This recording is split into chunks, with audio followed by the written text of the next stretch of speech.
Okay, good morning, everyone. This morning we have a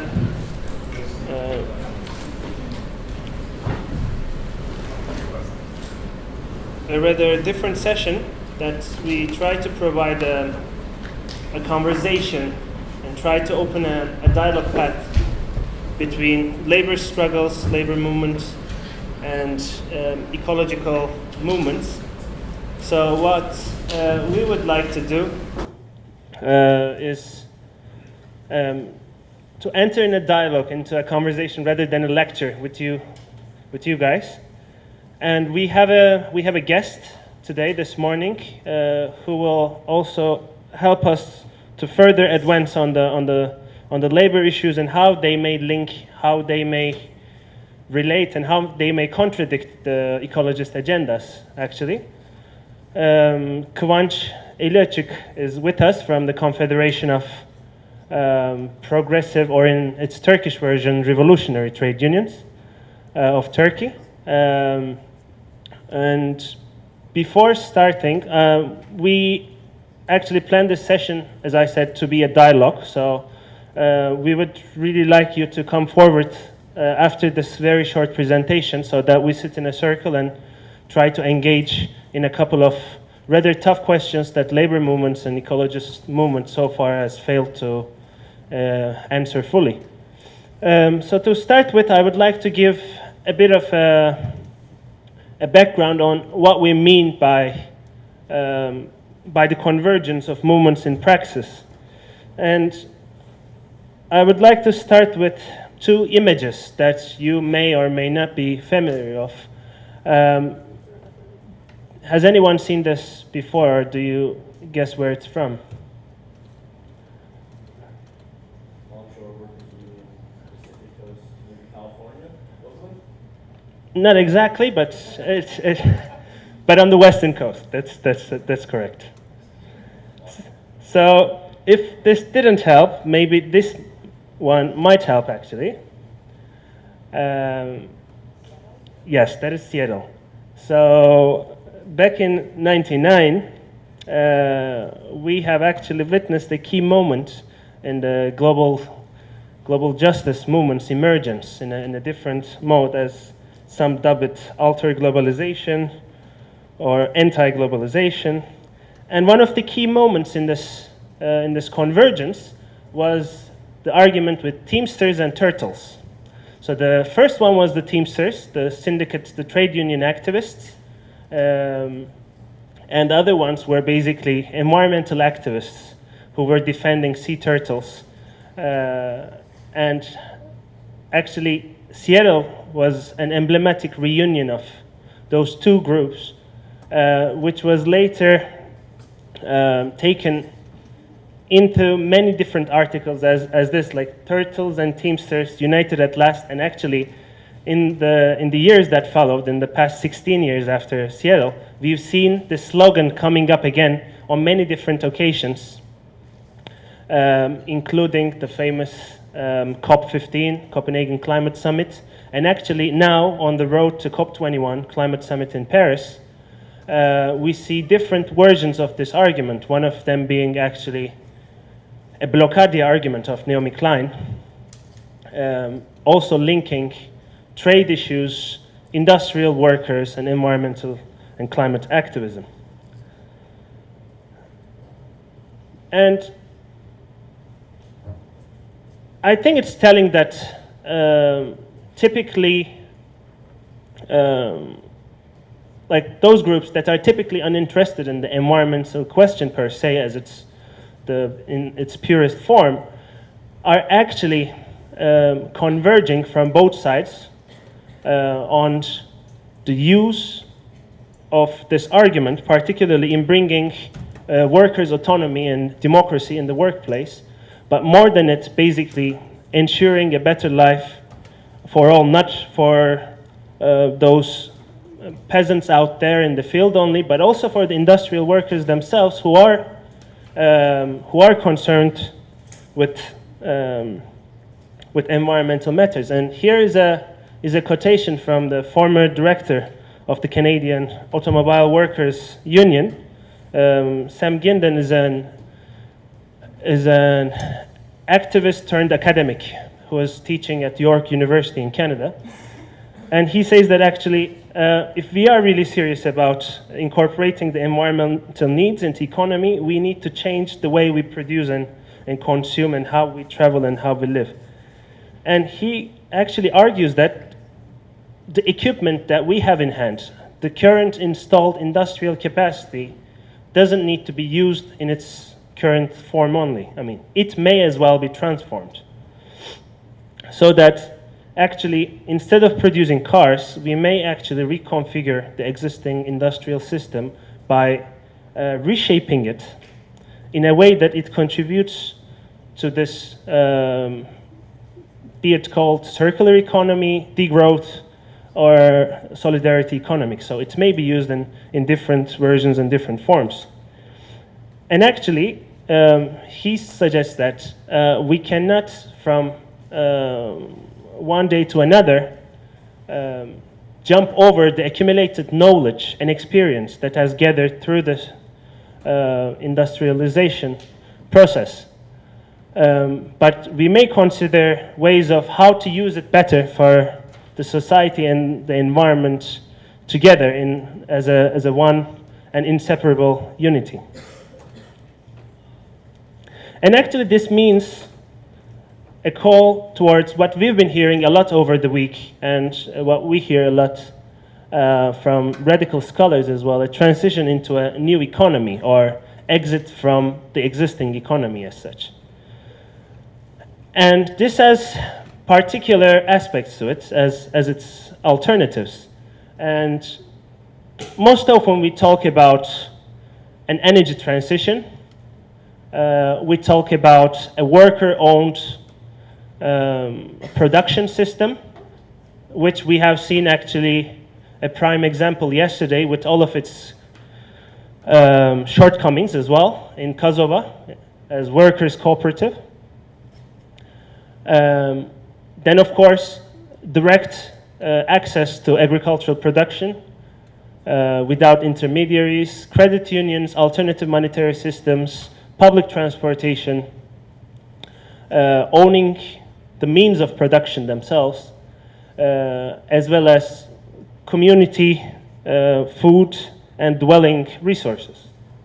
But to reach this new economy, I guess we still need to spend a lot more time thinking on how we may actually go beyond the minor experiments, or how we can actually bring together the minor experiments in putting together a broader consortium who would push for such changes. And today, one of the issues that I would like to raise in that sense is the possibility or impossibility of green syndicalism.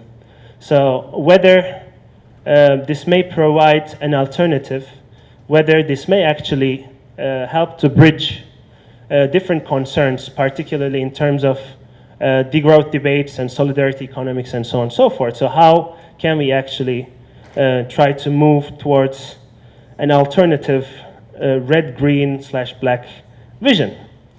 And I've been looking into the work of Jeff Shantz, who is also an activist turned academic, also from Canada.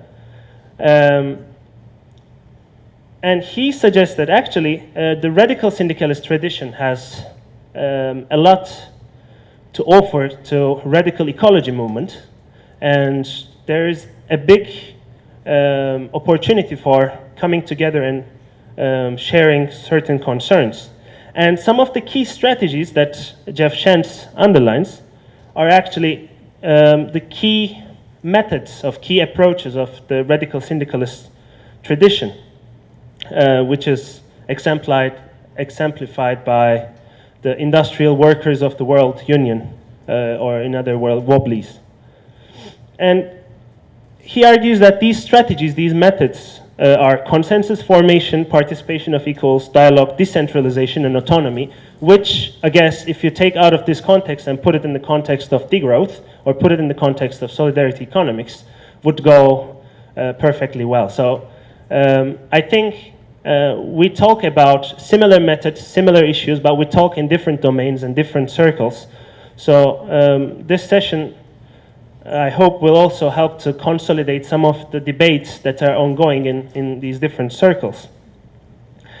And this approach, green syndicalism approach, actually recognizes that the ecological crisis or ecological crises are made possible only within a certain configuration of social relations. And this also requires a weakening of the people's capacity to constitute a coordinated action. This may be for labor justice in a factory scale, or this may be for planetary justice in the global commons scale. So this requires action towards these issues, require a coordinated action. But existing ecological crisis with its social relations, which is capitalism basically, in its neoliberal enactment, makes a certain drawback for the communities. And within green syndicalism, which is a yet emergent topic, there are some debates within the labor movement itself, but the main assumption of green syndicalism is that actually labor struggles and ecological struggles are not separate, and there is a connectedness between the historical radical moments and historical radical movements. And actually, these histories are particularly important because history of the radical labor movement is not only or solely a history of compromises. Actually, it's much beyond that, because Buchan, who we addressed very little so far this week, and who actually keeps popping up in different domains, because we speak about decentralization, we speak about autonomy, we speak about accumulation, and solidarity economics, and then we basically refer to the whole tradition of critical geographers and so on and so forth. But Buchan, not only in our political ecology networks, these circles, but also beyond this, is an often ignored figure. However, in the Turkish case, it's pretty telling that actually Kurdish movement, the Rojava, on the Rojava experience, actually, we again spoke very little on this, but it was highly inspired by the writings of Buchan, since Öcalan accessed books of Buchan, and actually there was a massive community who has been reading Buchan and debating on that. However, Murray Buchan was pretty concerned with the labor movement as a locomotive of the history, if you wish. So I will try to come back to that with a small note. But all in all, in the labor movement, these issues of environmental struggles are on the agenda, and they are coming. However, with little interaction with ecologist movements so far. And there is this new report of ITUC, which is the International Trade Unions Confederation, of which DISC, Confederation of the Revolutionary Workers Trade Union, is a member. It's a new report on the frontline communities, and it's on climate justice. It's called No Jobs on a Dead Planet, where they actually give a number of examples on how labor movements and ecologist movements may come together, and how actually these issues pose risks to existing industrial system as well. So basically they identify in this report two concepts, one of which is the industrial transformation. So we are, if we are on the verge of an upcoming transformation of the industrial system, then it means that actually workers should have a right to know on how this transformation or transition will be lived. And so it basically means also workplace justice and how this transition will be constituted. And the second is basically how spatially and temporally this transformation will take place. So how our new configuration of the industrial system will impact the future of the people, both human and non-human worlds. So some names who have actually influenced this tradition might be telling to give an idea before we proceed to the debate, one of which is Judy Barry, who was a trade union organizer and in the Industrial Workers of the World Union, and also in the Earth First movement. And Barry actually argued that we need to challenge the system of industrial capitalism, which is based on the ownership of the earth, which is an issue we actually spoke a lot in the political ecology circles. However, she also emphasized that there are similarities in the styles and forms of tactics in the labor and ecology movements. So we may actually focus on these rather than the common depictions within the radical ecology tradition, as exemplified by Buchan and some others, who basically discard the existing commonalities.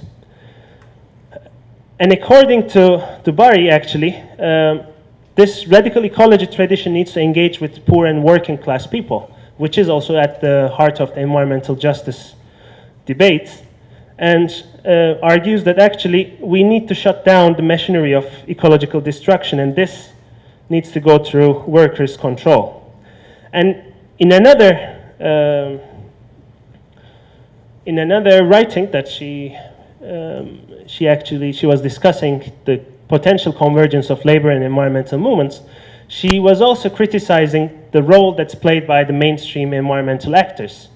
And Judy Barry herself was a key figure in bringing together the loggers union in California with the environmental movements in the region. And actually she said that more than the whole industrial system or the industrial logging, one compromise made in an office building by a white-collar, very well-intentioned Sierra Club member may actually cause more destruction than a logger can cut in a lifetime. And I think this is pretty telling, because we are not even talking about a white-collar worker of Chevron or ExxonMobil, but we are talking about Sierra Club and some other what Naomi Klein would name as Big Green. So this is an issue for the labor movement as well. Another name that I've briefly mentioned, I'll try to skip this pretty quickly, is Buchan. Buchan was a very important figure for the ecology movement in many senses, and he has spent parts of his life in different traditions, coming from a trade unionist perspective, then a Marxist perspective, then an anarchist perspective, and then actually also exiting the anarchist perspective and then demonstrating his social ecology vision. Particularly, Buchan was not very fond of, or he wasn't very convinced that workers can actually contribute to ecological integrity in that sense, or trade unions per se, because he was skeptical about the role that the syndicates play. But his social ecology approach has contributed with some of its methods to green syndicalism or syndical ecology as a strategy. And as you probably already know, his argument was very much based on a decentralized, municipalized economy, where actually decision-making in economic matters come through the hands of assemblies and a coordination between producers and consumers are achieved through community deliberation. Another issue probably we should take into consideration in this debate is the role of the working classes, of the labor movements, in challenging the carbon-based, hydrocarbon-based economies. Tim Mitchell has this very interesting book called Carbon Democracy, where he actually explains the history of the evolution of democracy through the organization of coal workers at the beginning, and then how transition into an oil-based system, oil-based global economy, smashed the particular social democratic forms of working power. And actually, in one section, he focuses on a key issue, which is a rather unspoken issue, or rather ignored issue, which is sabotage, which was a big issue back in the day, in the early 20th century, because workers had the power to control the flow of energy, and they had the power to halt systems. Basically, through this power they had, mostly in the coal-based economy, and much less so due to the physical constraints of an oil-based economy. And actually, American economist Veblen, back in 1920s, also argued that this was not only a tool in the hands of workers, but also companies actually used this sabotage, basically sabotaging the production processes in order to raise prices by restricting output and ensuring a shortage. So he names it as the capitalization of inefficiency. So basically we speak a lot about Jevons paradox and efficiency and so on and so forth, but there is another aspect to it where actually inefficiency is capitalized on, and it's being turned into money. Very brief examples on the potential, some of the practices of such movements. Jeff Shantz again gives this example of the Builders and Labourers Federation in New South Wales, Australia. Back in 1970s, this was a syndicate of actually construction workers who opposed a big public housing project where they may have actually gotten a lot of benefit from in the name of saving public space in Sydney, and they've actually refused to work on such destructive projects. And this was actually against their own economic interests, but this was amidst the huge construction development boom, which was actually destroying the low-income communities, low-income neighborhoods. So it's very much also linked to the first presentation that we heard from IFASH on the gentrification of the communities. Often those people who live in the peripheral or gecekondu communities, slum communities, they are also working in construction of different gentrification projects. They are themselves the constructors of a different city, a different urban ecology. So basically, to give some food for thought, this idea of green syndicalism conceives a transformation of work, both its structure and its meaning. So what work might mean as an ecological imperative. And the existing forms of work-ecology relations may not be very suitable to find solutions to existing problems. And transformation of particular sectors are very much on the agenda in different debates. Eco-socialist groups actually discuss this issue. Degrowth circles debate this as well. So there are different circles which are probably tangent to each other or going parallel, but not necessarily overlapping. And what most of them agree on is that such a transition will require a focus on the provision of food, transport, and energy. but as well as restoration, reconstruction, renovation, and different meanings given to what work may entail. This is a photo from a much recent demonstration, 24th of April of last year in New York, when there was the People's Climate March. So we see that actually this issue will stay on the agenda, but it may only be successful as long as we provide clearer pathways, clearer visions of how labor and ecologist movements may come together. And labor movement has a big potential in contributing to the liberation from the existing industrialist economist system. However, we have a couple of questions, and these are hard questions to answer, on what we will do with the remains of the existing industrial infrastructure in a transition economy.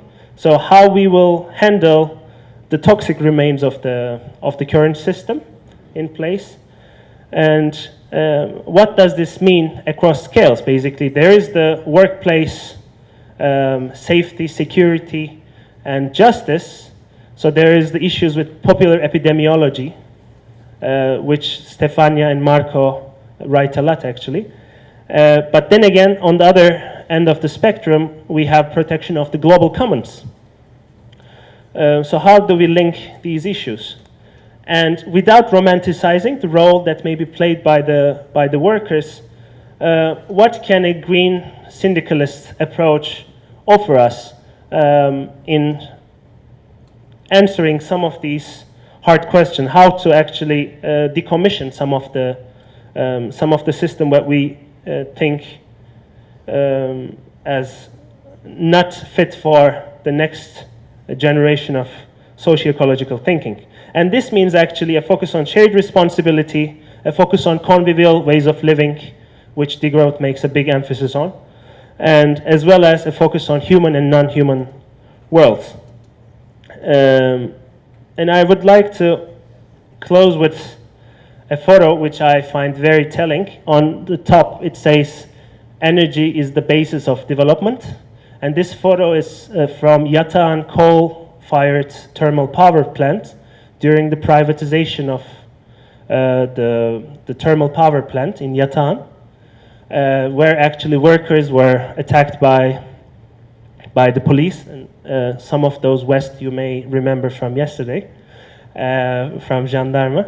And actually, during the privatization process of Yatağan coal-fired power plant, villagers in Yirca and miners in Soma, so a delegation from them actually paid a visit in solidarity with these workers, which may, from a first look, be a typical enemy, because villagers in Yirca were fighting against the construction of a coal-fired power plant in their villages, whereas in Soma, where this mining tragedy, this labor murder happened, with 301 miners dying in the coal pit. So I think it's telling that the production, the consumption, and the surrounding processes of labor and ecologist movements has a potential to come together and then talk more and elaborate more on what are the potential contributions of these Teamsters and Turtles debates, and how can we envision the future of industrial labor in an ecologically sound alternative. For example, what does it mean to have an industrial system under degrowth economy? What will be the use of the existing systems? And how does work beyond the industrial setting may carry an emancipatory potential? So basically we focused a lot on the industrial system, but there is a huge dimension of the rural wage labor as well, which should be considered. And what may it mean to have a political ecology of the industrial landscapes with a focus on the workers themselves, not as victims, but as the agents of change? And of course, as I said at the beginning, how can examples such as Kazova might be instructive? What are their shortcomings and what are their strengths in terms of moving towards this direction? So I would like to wrap it up here. It was a bit longer than I've estimated it to be, but I hope you didn't get bored.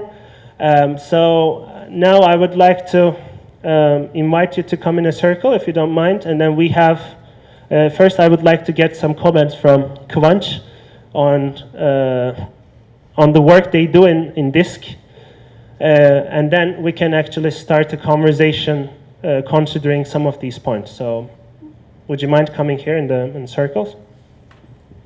So I would like to actually start with maybe a brief introduction on the history and the role that DISC plays in Turkey, not only for the labor struggles, but also for the overall social movements in Turkey, like historically and so on and so forth. And then we may go in how actually this convergence of labor and environmental movements may play out.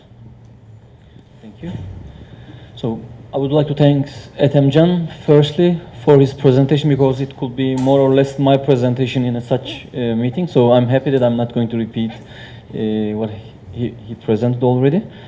And I will try to keep my speech short rather than a presentation. I'm here to listen your ideas because I informed my colleagues in the office that I'm going to Bogazici for a session about ecology. Then they said, okay, so it's going to be short, because trade unions in Turkey are almost doing nothing about ecological movement. So I'm here to learn something from you rather than making a presentation. So briefly about my organization, which is DISC, the Confederation of Progressive Trade Unions. We are an umbrella organization of trade unions. We mostly represent blue-collar workers in private sector, and mostly we represent and recruit workers from the multinational foreign investments. And proud to say that we are one of the main troublemakers in the country, together with 3 more professional organizations, which namely KESK, which is the Confederation of Public Employees. I guess we have some KESK members here in the room.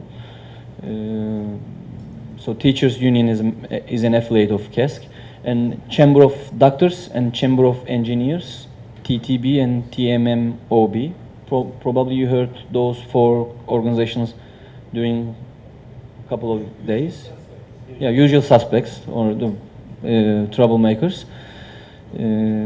So we are trying to be kind of independent, democratic, and left-wing trade union organization in the country. So, as Ethemcan already mentioned, we are an affiliate of ITUC, which is the International Trade Union Confederation, which is the international umbrella organization for trade unions, except the Chinese trade unions. ITUC represents more than 100,000 workers and represents most of the trade union organizations from the countries. So let's say the leadership in ITUC for the last couple of years, there are lots of Australians in the secretariat, so they are more friendly with the environmental issues, including the general secretary. She's former leader of the ATUC, the Australian Trade Union Congress. So she's trying to push the organization involved more with environment issues or ecology. So as Ethemcan mentioned, the main motto, main slogan of the ITUC is "No jobs at a dead planet." So let's say during the last Congress of ITUC, while talking about workers' rights, we mentioned that workers are losing their jobs or their life because of the privatization, because of the occupational accidents or occupational murders, and because of the climate change. So climate change is a union issue, because our members are losing their life or our members are losing their jobs. You can guess lots of examples from the Hurricane Sandy to lots of examples. Workers, thousands, 10,000s of workers lost their job. And ITUC is asking for a industrial transformation. Ethemcan already mentioned about that. So let's talk about the Turkish issue. Those four usual suspects. We mostly organize the first meetings of the environmental movements or any kind of social movements. We give our offices, our venues for the first meetings. We give the first signatures, then a movement started against the nuclear plants, against gentrification, or against the cutting down of the trees in Yirca, or even in the Gezi Park. So the first invitation came from the trade unions, but then in most of the cases, including Gezi Park movement, we couldn't do our best, but the people's movement doesn't need us anymore, so they can lead a huge movement. But first invitation was mostly coming from the unions.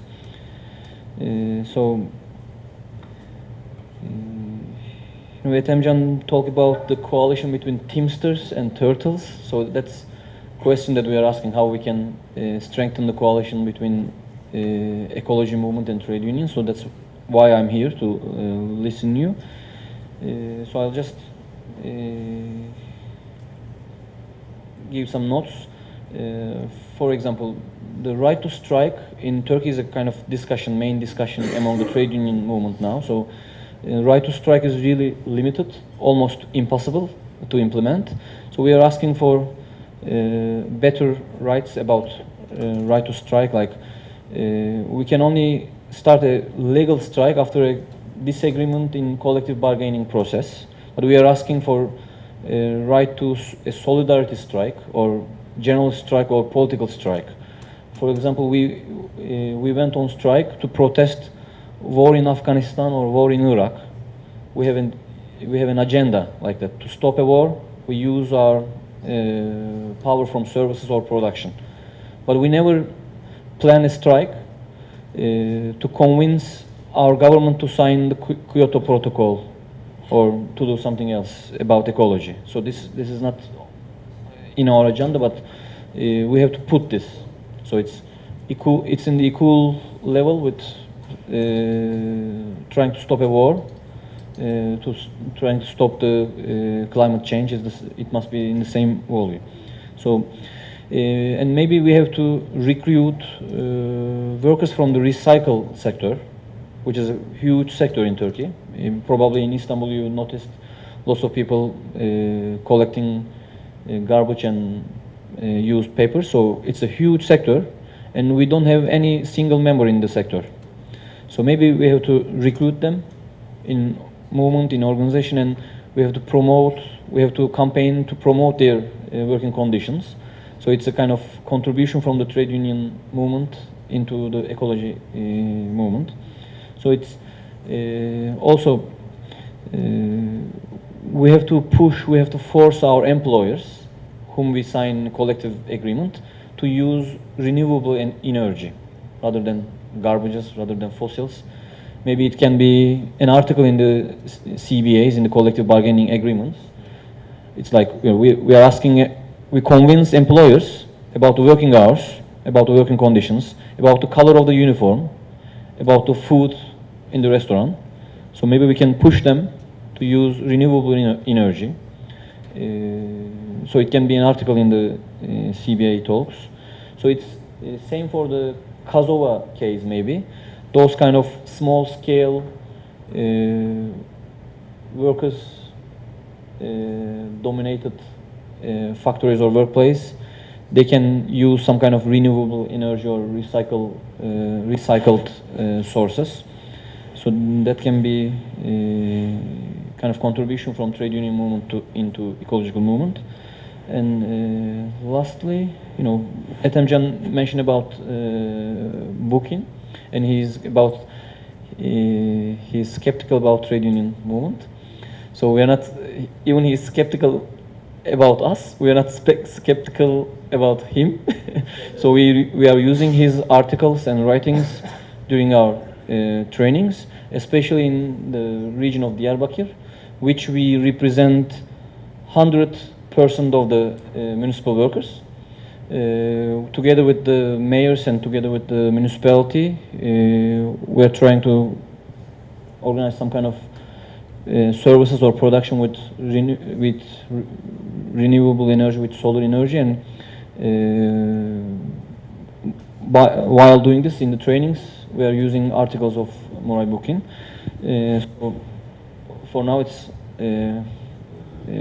that's all, and I'm happy to hear your ideas or experiences to combine, to strengthen the coalition between Turtles and Teamsters. Thank you. Thank you, Kivanc. As I said at the beginning, we would like this to be a conversation, so please feel free to intervene and ask questions, so it's going to be like that. Now that Kivanc actually introduced some of the issues that are on the agenda of DISC, like the collective bargaining agreements and so on, I think these are some tools that we often do not really consider as part and parcel of the ecologist strategies. But they may as well be taught on how these can be actually used. And I realized that I actually forgot to introduce Kivanc properly, because he is not only the international relations director of DISC, but he is also an author. He has 2 books, and he studied cinema and labor economics. So he comes from this diverse background, which may also contribute to the ongoing debates. And if I'm not mistaken, he is also one of the founders of Gençsen, the youth syndicate, formerly. When I was young. Yes, when he was young, which was an important initiative here in Turkey.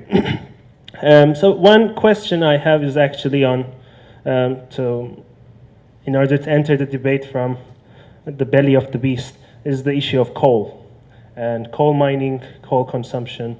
What we have seen in Soma, Yirca, Yatan, partly. So how do you think actually a transition into a decarbonized economy might mean? What would it mean for the people in these sectors, in coal mining sector, coal consumption sector? So how actually we may be able to bring together people who have serious livelihood concerns, like in the case of Yirca, because you've been in Soma and then you've been following the case, and possibly also the case in Yirca. So how those issues may come together, what would be their common concerns and what would be their contradicting interests? 2 weeks ago, we were in Netherlands together with the miners from Soma. I don't know if we have any Dutch participants in the room. So we've been to Netherlands with the miners to meet with the miners from Netherlands. But there are no miners in Netherlands. Netherlands closed down all the mines 35 years ago, something like that. Or they gradually closed down all the mines. So we met with the pensioners, we met with the retired miners or their sons. We met families, like from grandpa to grandson, they're all miners, but the grandsons became workers in chemistry factories. We've been to mining museum. We watched a documentary about Dutch mines, Dutch mining plants and mining industry. So the miners from Soma, while they're watching the movie, and the movie is about 60s, they told, this is today Soma. So we are using this almost same equipment, almost same technology. And let's say in Netherlands they said we don't need to drag coals anymore. Partly it's expensive, partly cause pollution. They have some new kind of energy resources, but also they are buying some coal from Turkey, Colombia, and Belarus. So in that meeting we met with the Colombians and the Belarusian miners too. So the story in those three countries are quite similar to each other. The working conditions, occupational murders, occupational illnesses, and repression against the trade union movement from the government is more or less in Belarus and Turkey is quite similar. In Colombia it's worse than us. So in Turkey they just detain us, but in Colombia they just directly kill. So there's an idiom from Colombia which says being a guerrilla is more easy than being a trade unionist. So Colombia is the worst case for us. Let's say most of the miners in Soma, they are not from the region. They're kind of local or domestic migrants to Soma. But those from the Soma region, they are former farmers. So after economic and environmental transition, they became miners. They lost their olive trees, they lost their tobacco fields, and to survive, to earn their bread, they became miners, and most of them still have small gardens. So mostly it's a kind of dilemma between environmental movement and trade unions. Trade unions are asking for employment to protect the jobs, but the energy plant and the coal mines are destroying the farms. But in Soma, it's the same people. Miners are former farmers, and miners have their gardens. To continue their traditional jobs, they have to fight against gentrification, against new construction. So it's more or less same people. But miners in the grassroots knows this issue, but it's difficult to convince the trade union leadership because they are sitting in Ankara in their offices with jacket and tie, and they don't understand the issue. They don't know the miner and the farmer is the same guy or the same family. But in the Soma, some of the miners, union activists, are in the front lines of the resistance for the olive trees, and I know we have some activists from this campaign, so I'm not going to go in details, but in Soma it's the same people. Farmers and the miners are the same people. I think some of the points that you've raised are extremely relevant. Since you've mentioned Colombia, I think it's worth mentioning that Turkey's coal imports from Colombia has increased significantly over the course of last 5 years. Now Turkey imports about 30% of its imported coal from Colombia, and it's an important issue because coal production and consumption actually degrades lives along the commodity chain. And actually the issue with the agriculture in Soma is particularly interesting because, we may further go into, I'm sure Olcay has a lot to say on that in the case of Yirca, but with the agricultural reform that was put in place after 2001 economic crisis and so on and so forth. So basically how the agricultural system was dismantled with the neoliberal reforms and how it pushed people to look for jobs in the mining sector and then so on and so forth. So with this, I would like to also open the floor to your questions on how these issues may be framed, how they are linked, and how they can be overcome. So let's start with Olcay and then go to Bea. Thank you. Thank you for the presentations. I have one question to Kivanc on the intermediary workers. Because everywhere where I'm working on these environmental cases, mostly the cases are just based on the destruction of the environment as well. So it is going all together. So ecological destruction and the destruction of the rights of the workers at the same time.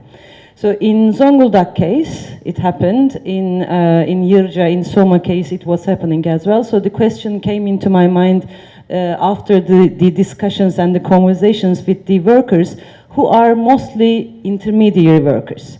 So they have very little rights. They do not have any work security. They do not have any health security, no guarantee to continue their work. So it is mostly, so we are asking transformation of the production. We are asking transformation of the usage of energy on the environmental perspective. But we are as well asking the transformation and development of the rights of the workers as well, because the investors, they are trying to get more profit. So they are investing less on the environmental cases, they are investing less on the workers' rights. So it is on those areas where I'm working on the coal-fired power plant issues. Majority of the workers are intermediary workers. So it is so difficult for them to resist on what is happening on their own land, as you mentioned. It is their land, it is their village. It is their village's destruction. It is their food which is going away from their hands. But they cannot say anything. They cannot resist because they are not organized under unions. They are not organized in any forms. So what is DISC is doing now just on this? As I understand, you have now new connections on this environmental green syndicalism. You are just working on green syndicalism. So is there any cases that you are working on this coal power plant or mining workers, intermediary workers issues? So I find it very important to develop their rights. It will give more power to us, to all of us, to continue on developing the environmental issues. Thank you. Thanks. Bea? Let's get like 3 comments, questions, and then we get it. Thank you, Ethem, for your presentation. Also, you for inspiring us to the debate. My comment was started where you Tam finished because you have focused your presentation on labor movements in the industrial sectors, but there are also labor movements in the rural areas, and we know the work of La Via Campesina, etc. And they have this line of peasant agriculture cools down the earth, and I've always related this to this idea that the type of inputs they use tend to be more in the line of lower emissions. But now I realize through your examples, both of your examples, that also makes small-scale agriculture makes rural societies more resilient to the arrival of these extractive fossil fuels models that are imposing to them, and then they are increasing emissions. So I don't know if this could be a point for discussion as well. Thank you for great presentations. My question actually follows from these. In terms of strategy, I would think that it makes more sense, and I'm coming from India where there have been strong movements against mining by people who are going to be displaced by them, that it would make more strategic sense to ally with those who are fighting against mining, which would be mainly rural people of the kind that you mentioned, rather than with mining workers. And the reason I say that is because mining workers, and in fact most industrial workers around the world, are not organized. They're in the informal sector, and it's, you mentioned intermediate workers, but there are workers of all kinds who have no way of trying to act together.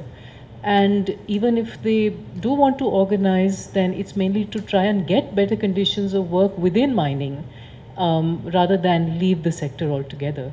So if you could tell us just a little bit about strategically how you see the future. I mean, who are going to be your partners? Who are going to be people that are going to be left out of this in some ways?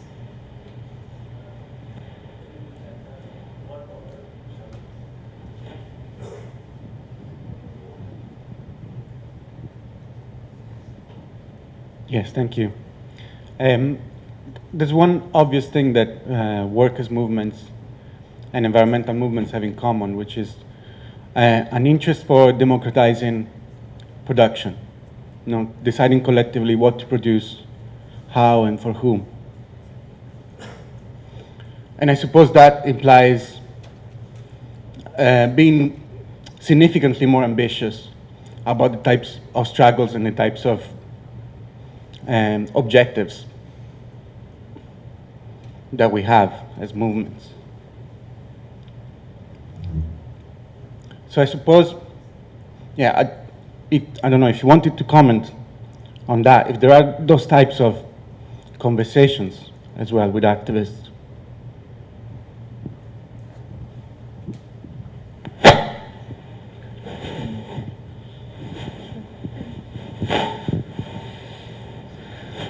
Let's say, according to International Labour Organization, ILO, Turkey is one of the worst countries for trade unions, for workers' rights.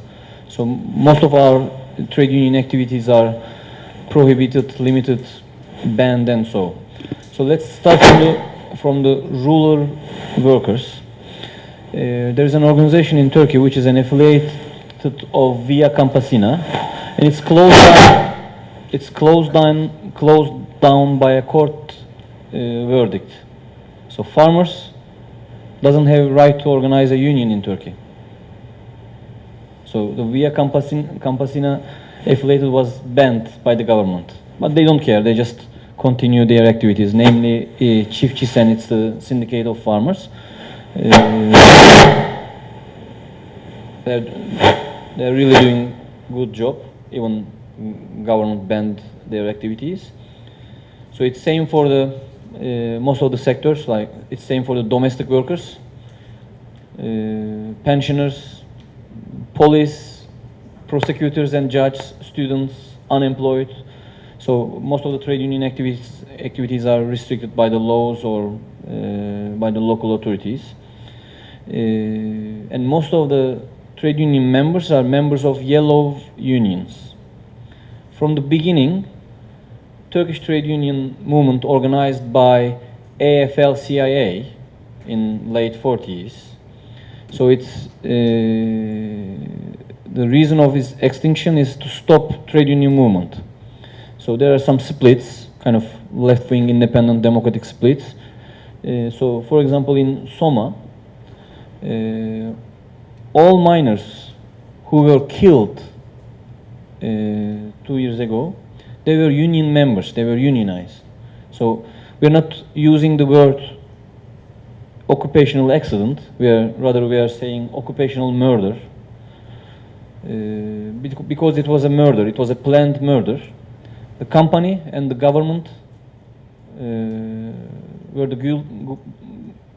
were in charge of this criminal case, but they have a third partner, which was the union, because they have a collective agreement, they have members, they never controlled occupational health and safety measures, so they just let the murder happen. So they are one of the partners of the crime happened in Soma.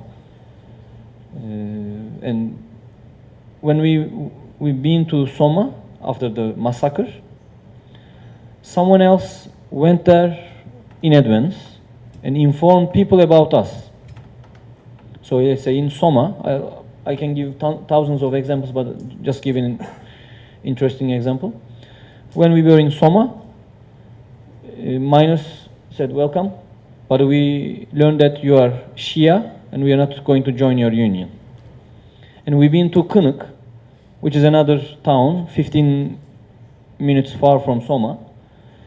And when we made a meeting with the miners from Kınık, they said, sorry bro, we heard that your president is not a Shia, so we're not going to join your union. And with Shia, sects of Islam. Sunnis and Shia. Okay. So when it comes to the president of the mining workers union, I know him for a decade. I never talk about religion with him. I don't know if he's a Muslim or he's from which sect, but someone else visit the workers before us and inform them. But the same guy is a Muslim in which one town and a Christian in another town. So it's really a tough job to recruit workers. And the subcontractors, they don't have job protection, so they're really afraid of joining unions or attending activities. And in Soma region, while trying to recruit subcontractors, we're not only convincing them, we are trying to help them to break some fears against the state. So we are not competing with a company in Soma, we are competing with the state itself. It's same in the metal sector. Maybe you heard about the metal strikes of last month or 3 weeks ago. There were some massive strikes in the metal sector. I don't know if you heard about that. It's the same issue. Okay. It's the same issue. We were competing with the state. So let's say 3 weeks ago there were some wildcat strikes in Bursa, which can we say it's the heart of Turkish automobile industry. Not only Turkish automobile industry, it's one of the pits for the European automobile industry. The factories are producing for Fiat, Renault, the French automobile company.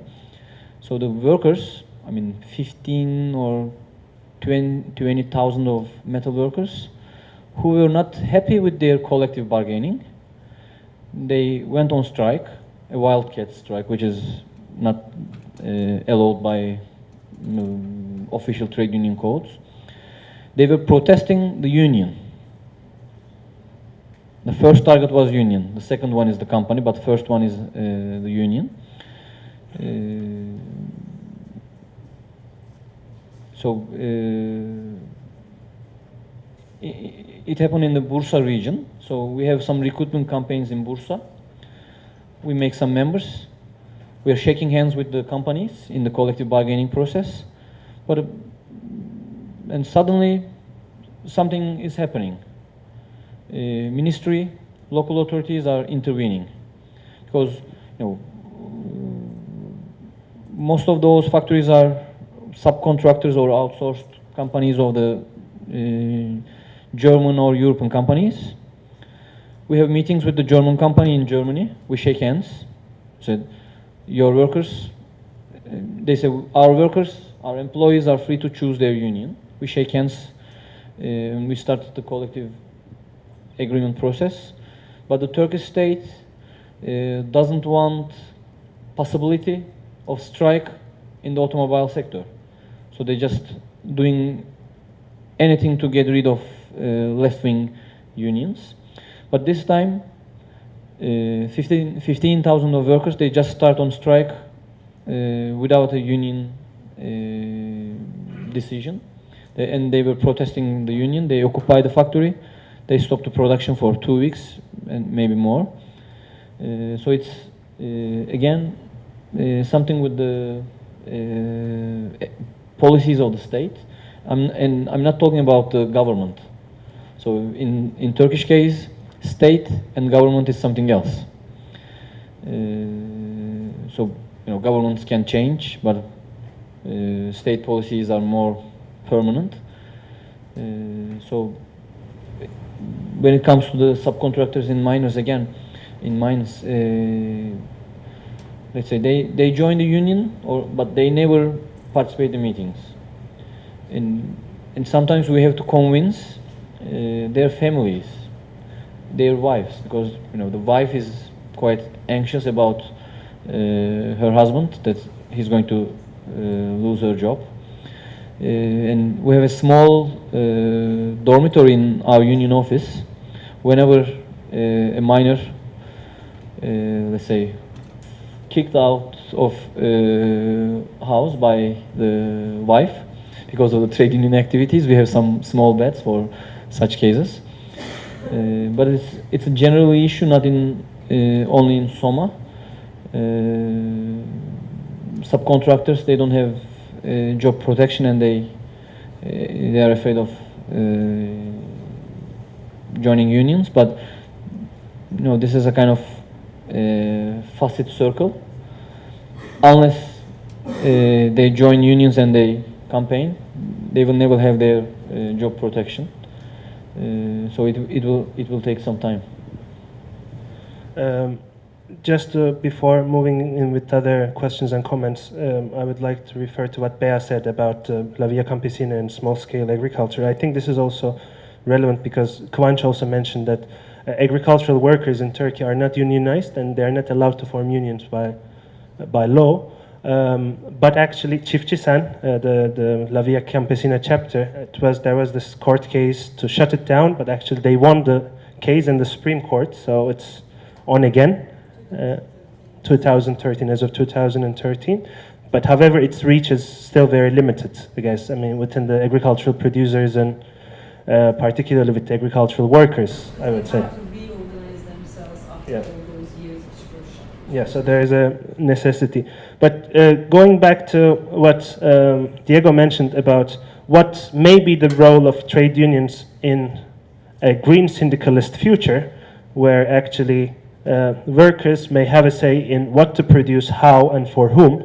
I think these metal workers' strikes are also telling in terms of it was the own initiative of the workers themselves to take over the factory in a very similar to Italian autonomous fashion. But also the whole automobile sector is one of the sectors that we reflect a lot upon in terms of what would it mean to have an automobile sector in a degrowth future or in solidarity economics. So we may need to actually consider what would the steel workers, metal workers do in terms of reconfiguring the existing industrial system.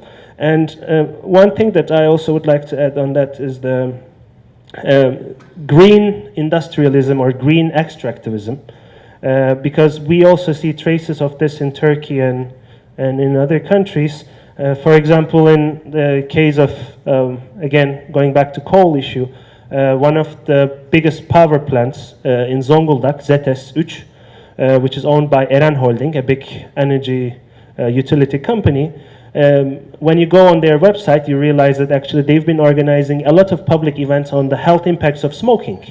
So they are very concerned about health impacts of smoking while they're actually investing in imported Colombian coal to produce energy in the very same region. So these may be issues that actually we may want to keep in mind while talking about the potential green syndicalist futures. First here. Is this necessary or is filming? Is that, yeah, okay, yeah, cool. Thanks, this is really fascinating. I've always been my name's Jay Blair, by the way, for those who don't know me. I'm a visiting research fellow in geography at Manchester, based in New York, actually an anthropologist. This has always been an issue close to home. I've always been really interested in how, green and blue can be two sides of the same coin, or red, however you want to put it. But I want to kind of push us in a couple different directions. So first, I think some people might be familiar, for example, with that article, are you an environmentalist or do you work for a living? And, these can be provocative and polemical ideas. But I think there's a certain kind of nostalgia in focusing on, this kind of industrial critique. Because I think it can be, somewhat masculinist, definitely, and I think doesn't necessarily engage in the kind of flexible labor or accumulation that we have in a neoliberal regime of accumulation in the first place. To give you a little background, I actually used to work for Sierra Club as well, and I actually was really involved in their union. So I was a shop steward and negotiated a contract. I was on their negotiating team. We were actually part of the United Auto Workers, actually. So lots of contradictions, certainly, of this corporate kind of environmental world, and I think, there are nuanced sort of examples of green syndicalism from within it as well that are worth considering. Definitely huge contradictions on that corporate model of these NGOs, you know, they have a very romantic idea of conservation in the first place, thinking of nature as use value instead of, you know, having more interesting ideas about production of nature as surplus value. They, for example, you know, they pledged to support Occupy Wall Street, but their #1 donor was Mayor Michael Bloomberg. So, you know, it was really a lot of tragic irony involved in the situation. And, you know, what we did was try to highlight the contradictions within that. One of their biggest, so they go for these huge donors. They have this advancement department, and basically the donors have made it so that the kind of member-run organizations like Sierra Club are no longer really member-run. And so instead of you know, people donating memberships on a normal basis you know, that go towards unrestricted funding for workers, for example, it all goes towards restricted funding for particular causes. One of the biggest causes is coal. And I think, you know, there's another problem. So I think my first point is to try to push for a broader understanding of green syndicalism for the kind of economy that we have between turtles and teamsters. And second, then to think beyond coal and actually keep our eyes on the prize here, because oil, as Timothy Mitchell mentions, is not labor intensive. So I think, you know, the relevance of unionism for that movement against fossil fuels is rather limited. You know, look at examples like Norway right now, which, you know, has made a lot of news, or the descendants of the Rockefeller family that have all divested from coal, right? This is somewhat of a publicity, you know, campaign as well, right? They're still, Norway is completely built on oil, and that's not changing anytime soon. So I think, you know, we have to think of both expanded ideas of green syndicalism and also its limits.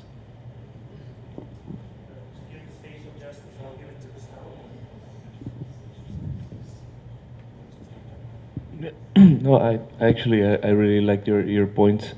I wasn't gonna go in that direction. I was more interested in how do you build alliances with workers when your propositions are threatening their livelihoods and identities.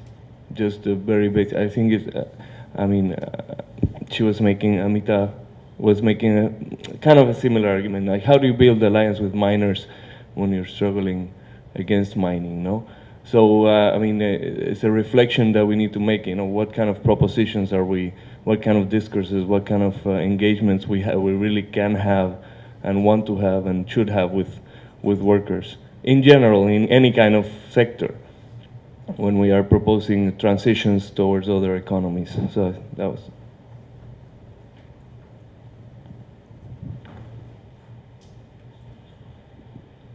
Thanks. Soma is an example. We can see how peasantry moved into proletarian situation and they're expropriated from their land and exploitation already there. And the last incident, the massacre of the workers there is sad, of course. Getting back to what you were talking about, the perception of greening capitalism, to me at least, as a master's student, by the way, I'm Ibrahim at Manchester University, is not environment friendly at all. It seems to me it's a commodification process, i.e. commodification of CO2. These carbon certificates are on stock exchange and they are making billions now. So this environment become another business. People are losing their job, but in the meantime, system use that as job creation. And I was thinking, you know, the Al Gore, for example, from US, who produced one of his documentary called Inconvenient Truth, and following that, he became one of the biggest businessmen in that area. So that illustrates how it works. Then second point I'm trying to raise here is why, and to you from the desk, why and how the desk think environment-friendly business, i.e. using recycling or renewable sources are solution or at least alternative to surplus value production. In other words, expropriation and exploitation of labor and the nature, because we are in the critical situation, which is the thread of the living metabolism on the earth. Hi, thank you for the discussion. I think it's a very important issue, and I want to point out something that is related to previous intervention, and it's exactly this point of alliances between informal workers, organized workers, and environmentalists. This is very important, and we should look at this triangulation in any kind of case that we want to look at as a researcher, or we want to be engaged as activists. Indeed, for example, for me there is a clear example in the waste that I'm studying together with Federico De Maria.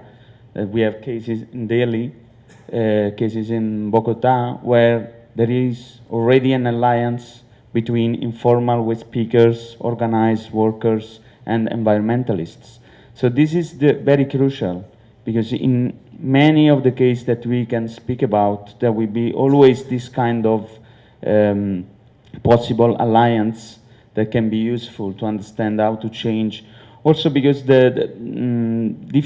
these three different perspectives came with different claim inside the struggle, and can open up and enlarge the struggle beyond the single issue that is at stake. And this is very important in a long perspective of changing the process. So I think this is very crucial, and we should look at this deeply. For example, in case of farmer, in Italy it's very clear, because, and related to our friends that are engaged with the solidary economy, they completely, often, historically, at least in Italy, overlook the immigrants worker. They were speaking about, you know, there are farmers in Italy, we can be engaged with this farmer and they are good, and we can produce locally and so on and so forth, but they completely dismissed the role of Africans came in the south of Italy and be working in the farmer. They were not farmers, they were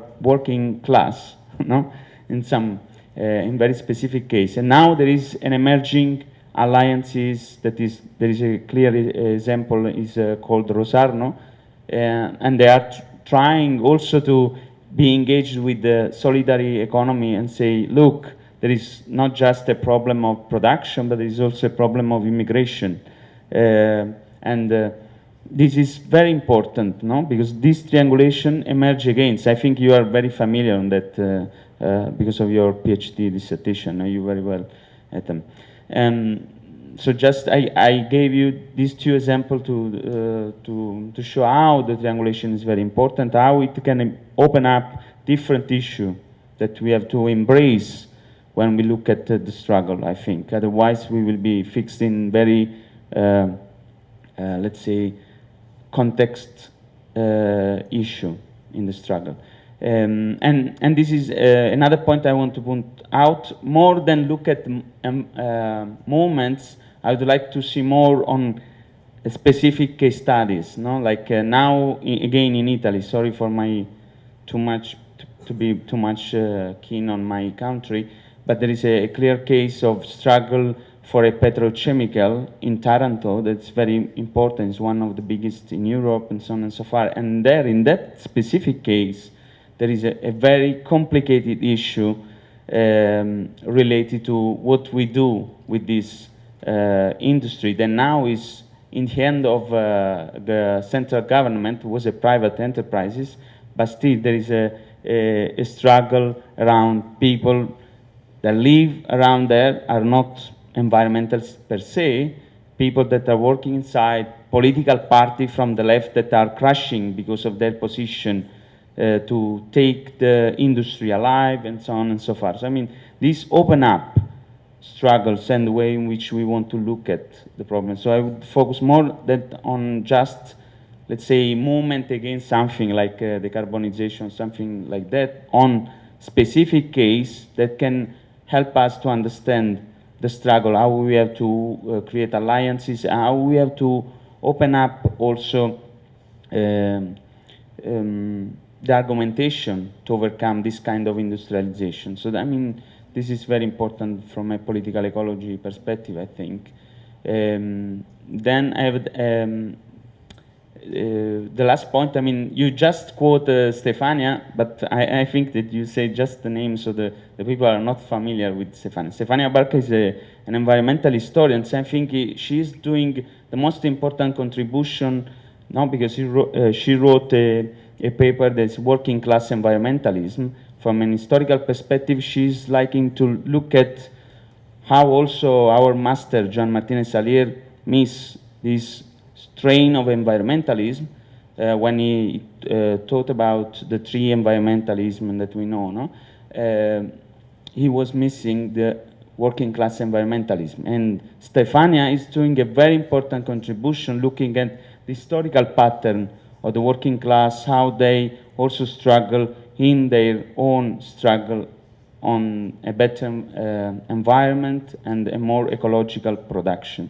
So this is important.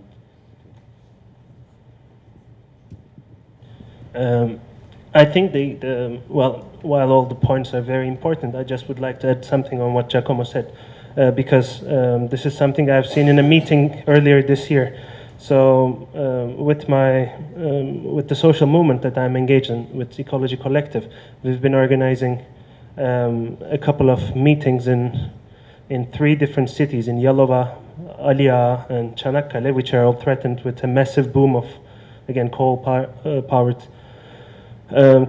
power plants. And actually in Yalova, while we had the meeting, so there was this one old man who came up to us, and then he said that, you know what, this whole debate about climate justice and, you know, all this reminds me a lot about what we've been doing as labor agitators back in 70s here in Zeytinburnu in Istanbul, in a working class district, where they have actually worked, where they've done propaganda and agitation to shut down, I don't know how to translate hava gazı, but gas, no, but it's not LPG. No. Hava gazı is a form of hydrocarbons that's very low in quality. So basically that was providing a lot of the heating back in 70s. Coal gas. They actually agitated, the labor movement agitated to shut down a coal gas factory in Zeytinburnu because it was extremely polluting. And this is, I think this fits in line with this working class environmentalism history, which is much less written than other types of environmentalisms. And about, if you would like to give some thought on what others said, or shall we move on?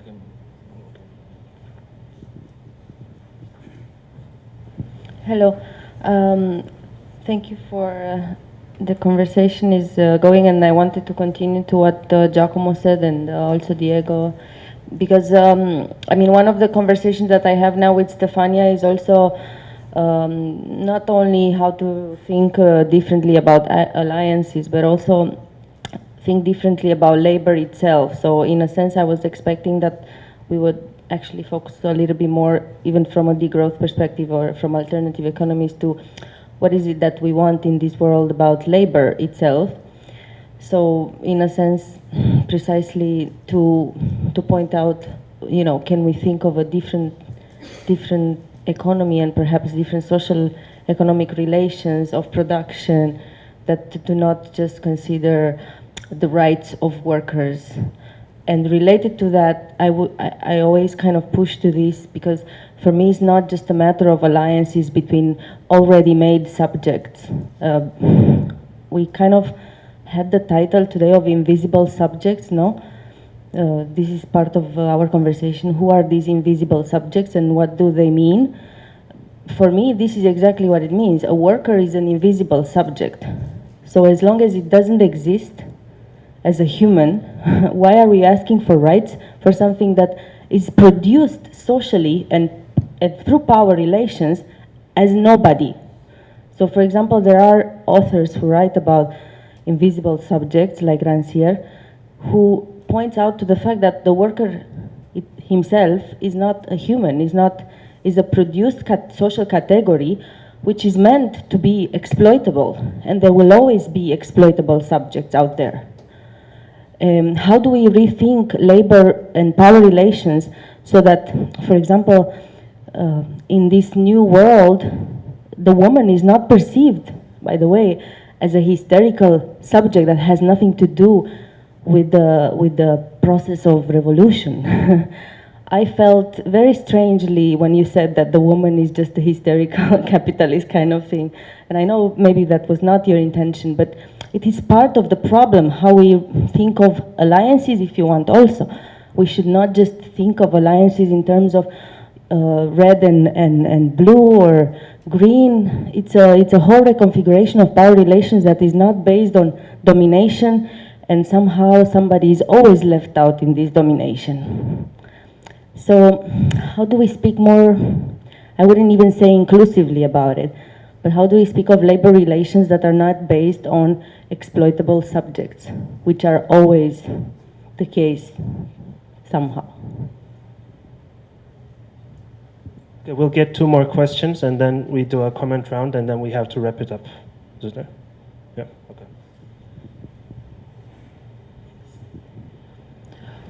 Hi, thanks for a really good presentation and for sharing what's going on in your labor struggle. I'm Marcella, I'm from Lund University in Sweden. All right, that's better? Okay, good. I actually, this is a very good segue off of the previous intervention. We're trying to sort of rethink labor in a way that sort of embraces some of these new modalities we're looking at through degrowth and through more circular economies, and looking at how we are classifying and sort of creating these subjectivities, but trying to bring this down out of the theoretical into onto the on the ground examples. I'm thinking along the lines of some of the cooperative movements like Mondragon in Spain, where you have these more of that democratic process in deciding what you're producing and for whom and when, and something that sort of breaks that relationship between management and labor and sort of redistributes it where there are decisions that are made about production, so that labor becomes owner and it sort of rethinks that strategy. One of the key challenges we're having looking at this capitalism, late capitalism, is the problem of capital being able to move and people can't move. So we have this problem where you'll have a problem, a crisis in capital, and they move the problem around.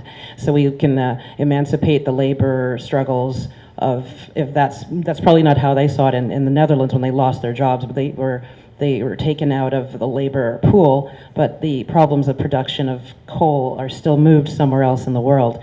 So BP can talk about beyond petroleum, but in a particular area. In another area, they're exploiting just as they were before. So looking at labor again to try to say, well, maybe if we're looking for those partnerships, like what you were talking about, labor is actually, in some of your areas, they're farmers. We're going back to more of a pre-industrial, or that moment of industrialization in many cases, where you had people who were seasonally loggers, and they were farmers, and then sometimes they worked in elsewhere, so they had the means of production for themselves to reproduce themselves, but they also would allow their labor to be used in other enterprises. Looking at where you could find some applied ideas from the kind of discussions we're having, as you're talking to the municipality about ways to look at renewable energy and putting it in the labor agreements, which is commendable, just to get that discussion going.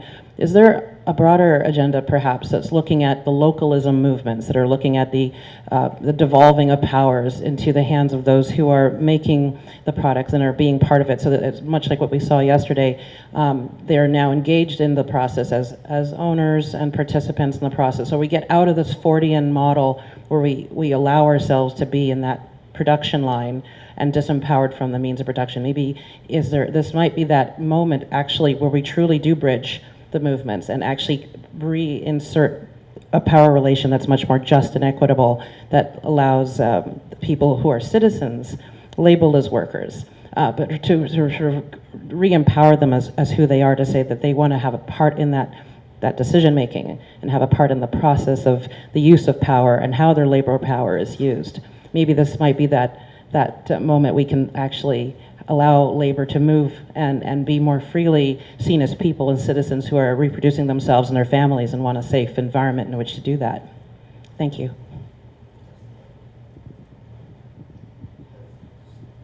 Hi there.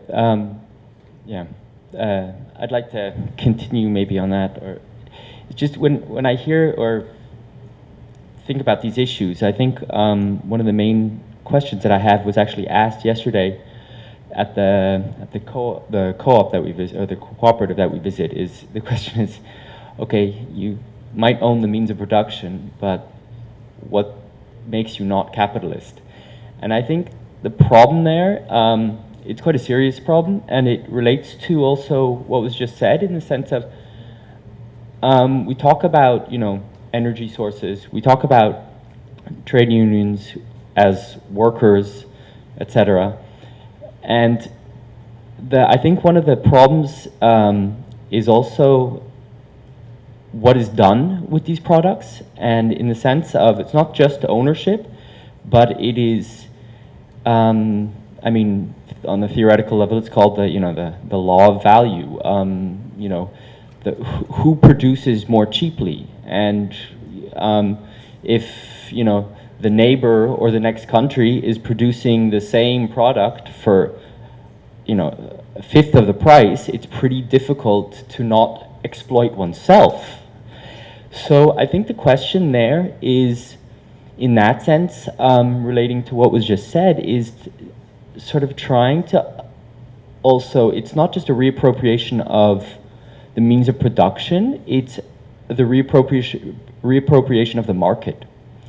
And in that sense, trying to find ways of bringing not just consumers and or producers and consumers together, but trying to collectively think this, whether it's on a, and here we have the problem then, normally we think this on a local scale, sort of the community-supported agriculture or whatever it is, but trying to think this, you know, what does that then imply for, and the question was already asked before, for, you know, cars or for our computers, I mean, or whatever it is. And that's when the big joke comes in, and everyone says, well, you know, oh yeah, well, how's that supposed to happen? But I think those are pretty serious questions in the sense of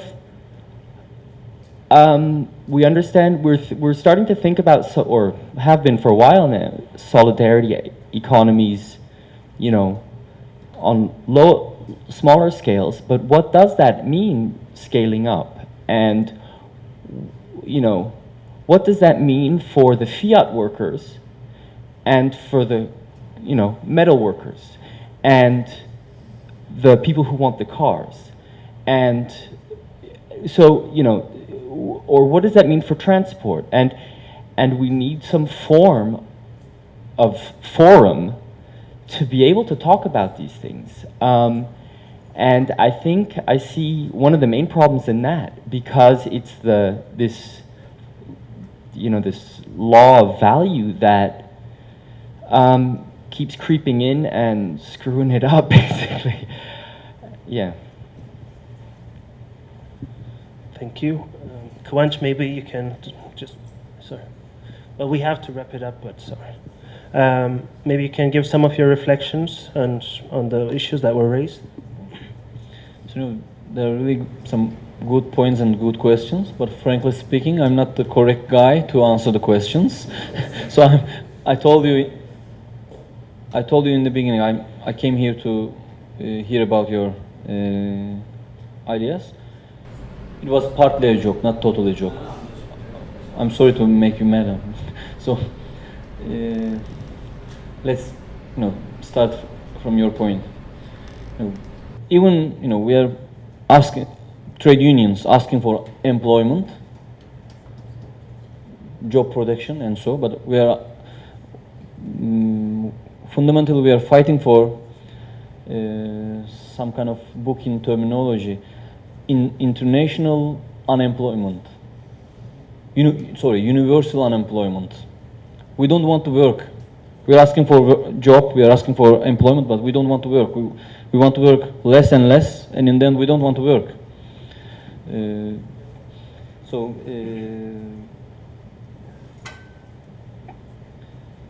So I'll give you some points and finish. Frankly speaking, you know, the Turkish trade unions and also the international movement is not really engaged with environmental issues. We have lots of things to do. We have lots of homeworks, let's say. And let's say, for some weeks, a Turkish platform, Turkish organization called Justice for Climate, I don't know who they are trying to take an appointment from our leadership. Coalition for Climate, something like that. We never reply them. But if it was a coalition against anti-terror law, we can just accept the meeting. Or something about constitution, something about Rojava, we just invite them in the same week. But Coalition for Climate didn't give a bell in our leadership. So frankly speaking, the situation, the picture is like that. But let's say good news, we're going to start kind of training with TUC from UK, with the Polish unions, about green syndicalism or green economy. So it's the idea from TUC, I don't know we can realize it in Turkey. TUC has an idea to appoint shop stewards who are in charge of green economy. So let's say we have shop stewards who are in charge of collective bargaining, and now we are having a second position for shop stewards who are in charge of occupational health and safety. What's shop steward? Trade union representative in the field, in the plant or in the school. So mostly they are in charge of collective bargaining, like you.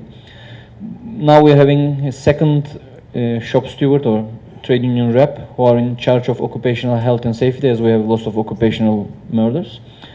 TUC UK has an idea to have a third one who are in charge of green economy, green syndicalism, renewable energy, or pushing companies more environmental friendly. So we start this kind of training with them, but we need some time.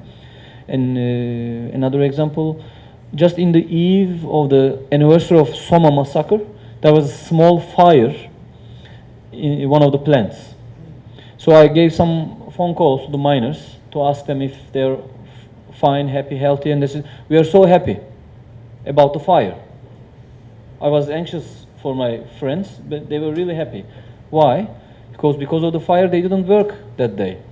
And one of them, a smart activist, he said, it was my idea. I was planning to burn the plant to rescue all my friends.